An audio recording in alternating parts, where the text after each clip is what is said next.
장성철 소장님, 어쨌든 정상들, 특히 미국 정상, 일본 정상 등을 만나게 되는데 거기서 가장 큰 궁금증은 이 부분이면 트럼프 대통령을 만나서 트럼프 대통령이 뭔 얘기를 이재명 대통령에게 할까 걱정도 돼요.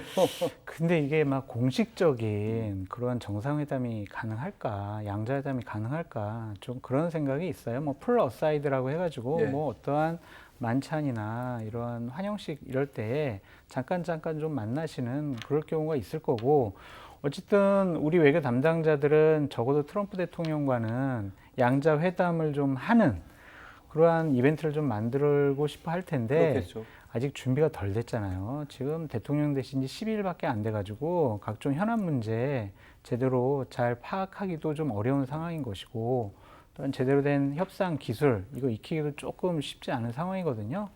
그래서 이번에는 너무 세밀한 부분까지 들어가서 협상해서 성과를 이끌어내오겠다, 그런 좀 과욕으로 보입니다.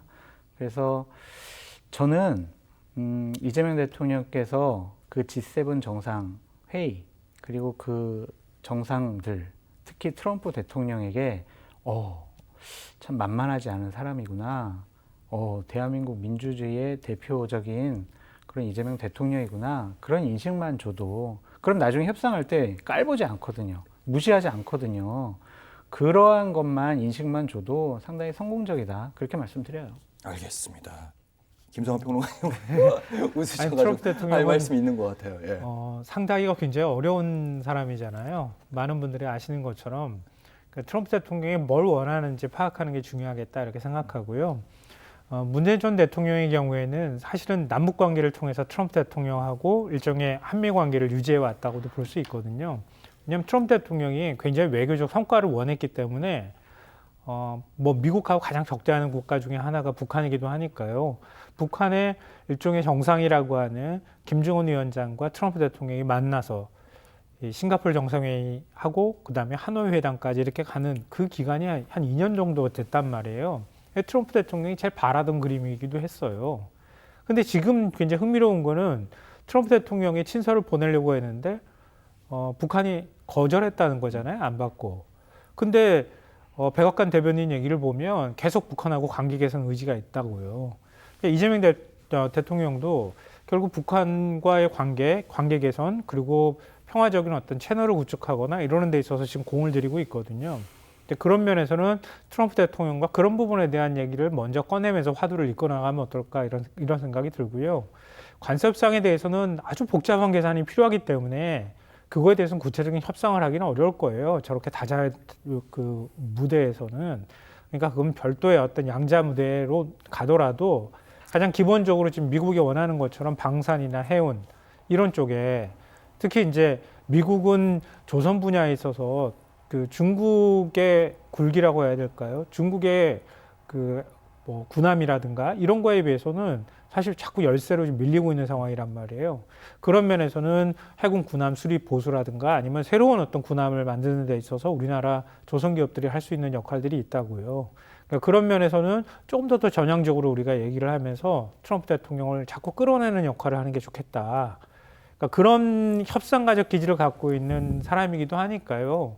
그러니까 트럼프 대통령한테 그런 면에서는 조금씩 이렇게 우리 쪽으로 끌어당기는 얘기를 좀 하면 어떨까. 뭐 개인적인 바람입니다만 하여튼 그런 생각 해봅니다. 근데 이제 좀 다행스럽다라고 해야 될 것도 같아요. 왜냐하면 협상을 하게 되면 우리는 좀 주한 뭐 미군 주둔군이라든지 아니면은 관세 협상이라든지 좀 내줘야 될 것들이 좀 있을 것 같은데, 현재 트럼프의 관심은 대한민국이 아닌 것 같아요.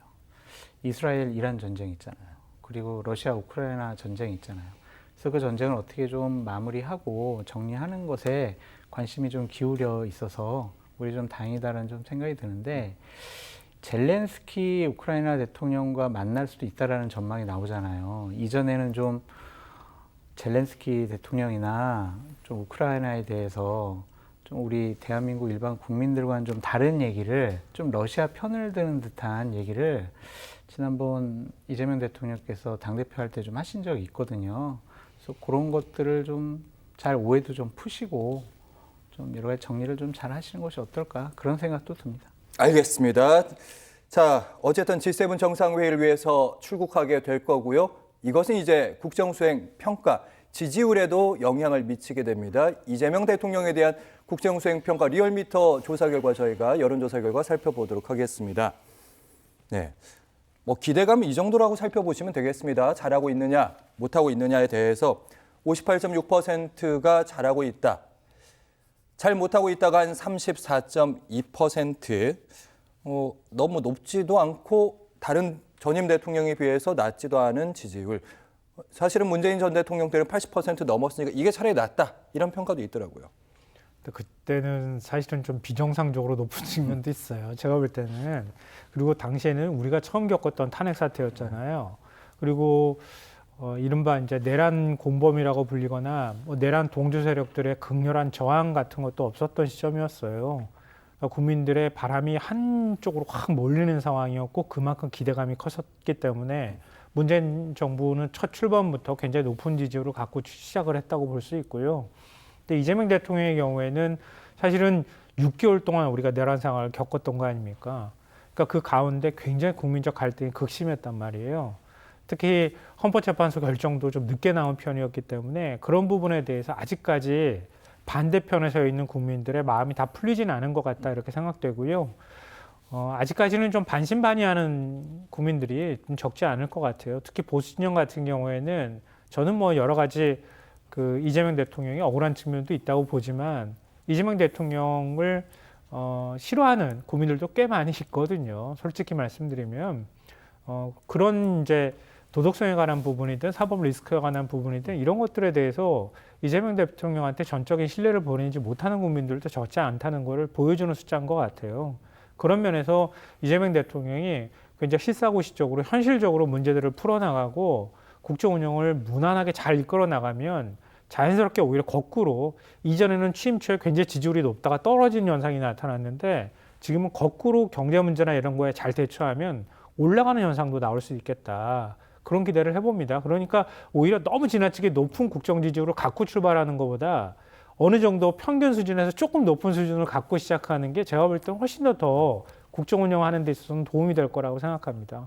네, 김성환 평론가께서는 긍정 지지율도 중요하지만 부정적 평가 34%, 마음 풀게 할 수 있다, 실력으로 증명하라 이런 말씀하셨습니다.